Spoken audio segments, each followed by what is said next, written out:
Happy Bank Holiday weekend. I'm Phil from Liberty Church and welcome back to Liberty Online. Or if you're joining us for the first time, let us know where you're watching from in the comments section. And if you happen to be local, then why not join us in person next Sunday morning for our 30-minute speed service instead of just watching online. We would love to meet you. And we will give you details at the end of this online service. In a few minutes, we'll dive into a message called Brain Hack.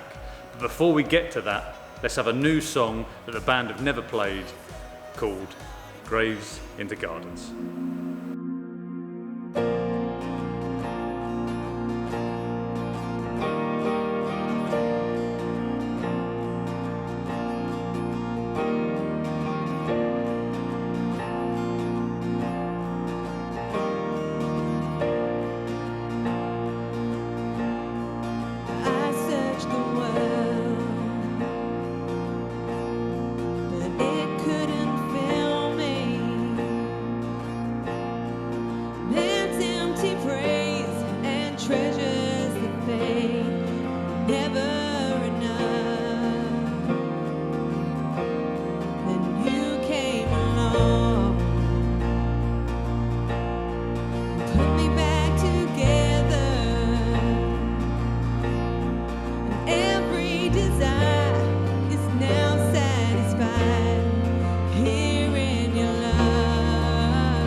There's not a place your mercy and grace won't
thank you for joining us this morning. I want to say a big hi to everybody at home and obviously the people in the room as well. Thanks for joining us at the Carnegie Room in Thetford. And I love the song we just heard, Graves into Gardens. And the words actually fit pretty well with this two-part series called Brain Hack. And I love this topic. Anyone knows me well, I love learning and talking about the brain. But the brain is the most complex thing in the universe. It's the most complex thing that we know in the universe. It has billions of cells interlinked with trillions of connections. And so what I'm going to do in 10 minutes is talk about that in its entirety. I'm going to try and cover as much as I can in 10 minutes talking about the most complex thing that we have ever seen in the universe. And we actually have a neuroscientist in the room. Ooh, an actual neuroscientist in the room who now works in an office of an engineer's, which is weird. But today I want to chat about how we hack our brains to help us live the best life possible. I want us to talk about how we hack our brains so we have the best life possible. And even if you're not a Christian, if you're watching on Liberty Online and you're not a Christian and you're not a churchgoer, or perhaps you are a churchgoer, it doesn't matter. Everything is the same. What I'm talking about today is applicable. It's all applicable. The way I would put it, it's not some sort of airy-fairy, mumbo-jumbo spiritual guff. It's actual real-world experience that is measurable even. Because our brains are plastic. And some of you are thinking, well, not plastic. I'm not talking about that sort of plastic. I'm talking about the meaning that they can be changed. They can physically change. They are plastic. They can change. And so this two-part series of Brain Hack. What is hacking your brain? And for me, the way I like to describe it is proactively reprogramming your own brain. And it's funny because it's your own brain reprogramming your own brain. It's reprogramming your brain, and it can impact your whole life. And before I start, I'm going to ask the people in the room. There's only a handful of people here because of COVID, but I'll ask you, I want you to be honest, and I'll tell you at home the expressions on their face. But who has found the whole COVID thing or the whole lockdown thing hard? Over half the room. And what I mean by that, to give context, I mean mentally hard or emotionally hard, not necessarily just practically hard, but have felt that burden, that mental or emotional difficulty. And I think for many, being isolated from their work colleagues or from family or from friends or from church has affected their mental health. And until recently, probably until the last sort of year or two, the word mental health to me was just like a buzzword. It was just something that was thrown around in the media that I just sort of didn't really appreciate particularly. But a study I read just yesterday, it says that the levels of clinical mental distress rose 50% over just the first month of COVID, just in that first month of lockdown. That mental distress, clinical mental distress, rose by 50% in that time alone. And it's weird because recently, and maybe you're the same, maybe people at work or in your family, I've found that recently during COVID, people who have never struggled with their mind or their feelings have, with depression or anxiety or stress or lack of direction of purpose or whatever, just having negative emotion. And perhaps some in the room and perhaps, or probably many people at home have dealt with this for years before COVID. It's just a normal thing, but so many more for the first time have during COVID. And this probably won't be a popular message today because, and I'm glad we're putting it online so lots of people can hear it, is that I believe in many cases, and I mean many cases, not all cases, we've been given the tools to hack our brain to overcome our battle in the mind so we can live a life that's full. And that's not putting blame on me or you when we feel certain things or feel it stuck in a rut or feel them things, but we have been given the tools to hack our brain to work our way out of it. And there's a scripture in the Bible, Romans 12:2, it says this, and the people in the room will know that this is my favorite scripture in the Bible. It says this: do not conform to the pattern of this world, but be transformed, be changed, be transformed by the renewing of your mind. It says then you'll be able to test and approve what God's will is, his good, pleasing, and perfect will. And essentially what this says to me is if you want to live the life that's designed for you, you need to be transformed. You need to be changed by renewing your mind, by making your mind new, by hacking your mind, by making sure you're changing it in the right way. And you'll be able to live the life that has been designed for you. And neuroscientists would just call this neuroplasticity. It's the brain's ability to reorganize itself and form neural pathways. And I think that's so amazing that God designed our brains like that our brain can redesign itself. It doesn't need external stuff. It's stuff that we do internally. And so, why am I talking about this concept? And part of it is perhaps because I've been coming across so many people who've been experiencing this sort of stuff for the first time. But really, and many of you who know me well, but early in 2019, I came off painkillers that I'd been on for quite a few months that perhaps I shouldn't have been on for so long because of back pain. But coming off them, I came off very quickly and it messed me up. I had some really, really severe side effects and in the short term was suicidal and had anxiety and all sorts of things that I haven't got time to go into. But as the dust settled over them few months, it appeared to me that the painkillers or the trauma of coming off of them and all the things that went along with that messed up my dopamine system, my noradrenaline system, my serotonin systems. I was just all out of whack. And basically, for the last 9 months, my wife will tell you, I've been on like high alert. I've been on essentially, I'm ready to fight constantly. I'm ready, and I like a good wrestle, so you want to be careful what you say to me. But I've been in that position where I'm ready to fight. My noradrenaline system is on go all the time, or was. And the only way I could describe it, I think I described it to Matt, the neuroscientist in here, that it was like, for me, it was like being on a starting block in a race, in a 100-meter sprint, or if you're a swimmer on the blocks. And it's the time where it's on your marks, set, and you're in that state of ready to go. And that's how I was living, in that state constantly. And it was really, really difficult and very tiring and draining. And my new normal over the last few months, in the last 9 months, it's become essentially that sort of feeling, that tapered off. And what remained was my new normal was a life with zero positive emotion. And for me, that was really weird. I was talking to someone just yesterday about it, how generally over my life, I've been quite a bubbly, positive person. That's my natural disposition. I don't carry much negative emotion. And yet my new normal was zero positive emotion. I talked to my wife about this over the last few months as we've been trying to deal with it. And it's like not even having loving feelings. Even for my wife and kids, it was just numb. They just weren't present. And it sounds weird, but I couldn't even taste food. I had nothing positive going on. It was so strange. And I love food. That's the whole worst part about this whole experience, was not being able to taste Chinese food. MSG didn't even work. And so over this time, just coming off of their meds, it messed up my neurochemistry.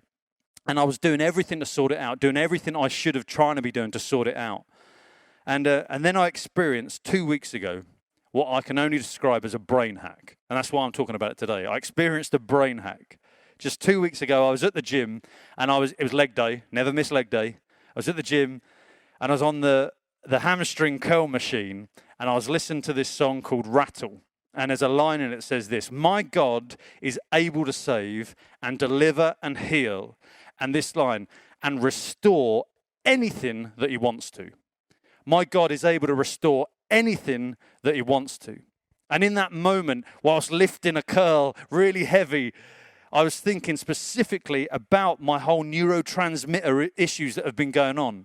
And just in my spirit and in my mind and in my thinking and in my thoughts, I agreed and just went, yeah, he can. That was it.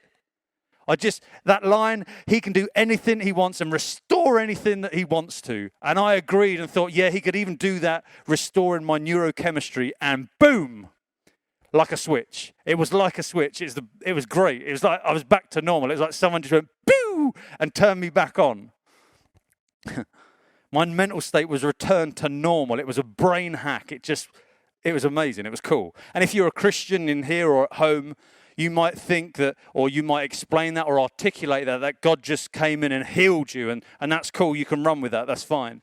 Or if you're only you're a theist and you believe in something out there, you might think that some sort of creator designed our brain that's able to self-heal or to self-hack, and with the right thought, it can do that. And that's cool as well. You can run with that. I don't care. I don't care how you interpret it.